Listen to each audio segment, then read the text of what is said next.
So yun guys, welcome back na naman sa aking YouTube channel. So meron lang tayong konting reaction dito ngayon lang to guys ha.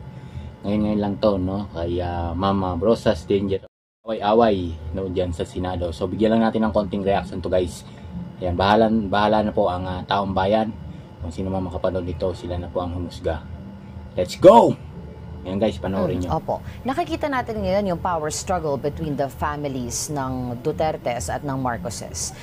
How do you see this affecting yung current political landscape natin, Congresswoman? I think mas nagiging kahit papano, mas nagiging critical yung mga tao. Nakikita nila kung paano talaga ang itsura ng too powerful.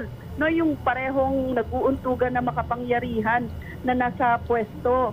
Kaya nga po talaga yung panawagan ng mga tao na no to political dynasty ngayon, mas maigting. Kasi parang kung pare-pareho lang yung nandyan, pare-pareho din lang yung mag-isip, tapos maglalaban-laban din lang sila ng pare-pareho.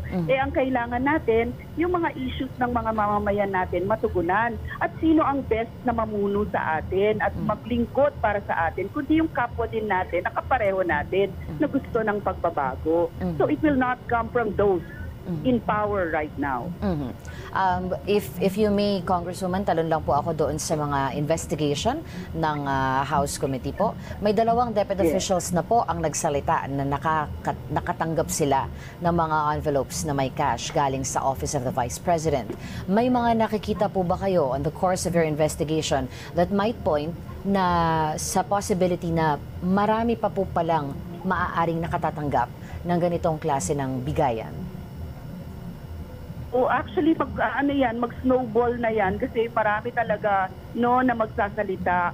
And hanggat nagpapatuloy yung investigasyon, maraming gustong magsalita, no? At mag-expose ng kung ano talaga yung naganap sa kanila. Kasi imagine mo, grabe yung nangyari sa Department of Education, di ba? Yung nabubulok yung nasisira yung gatas, nabubulok yung food, mga ganun yung nangyari. So, kailangan may mapanagot tayo dito. Tapos may corruption pa na allegation kung saan yun nga, yung mga baka nga hindi lang ganyan yung amount eh. So we should know. We should really find out, no? Dapat we owe it to the people to find out kung ano yung naganap.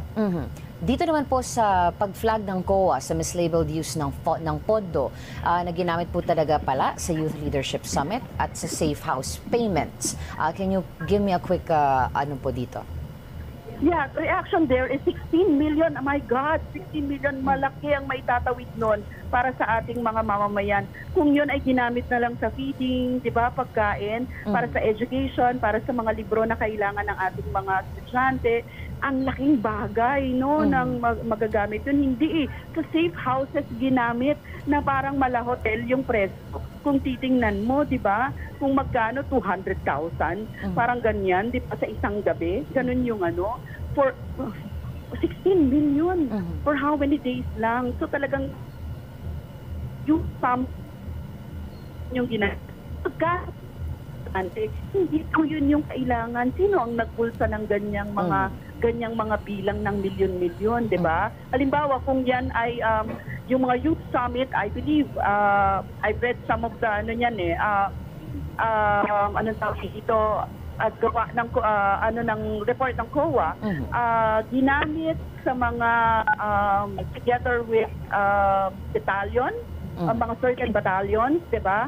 Ng mga youth summit ito ng mga kabataan, pero pag tinignan mo kung magkano yung pinresyo doon sa mga youth summit, iilang piraso lang sila, milyon-milyon. So nakakapagtaka talaga yun, So kailangan talagang busisiin natin. We should really ask ano ang nangyari dito, di ba?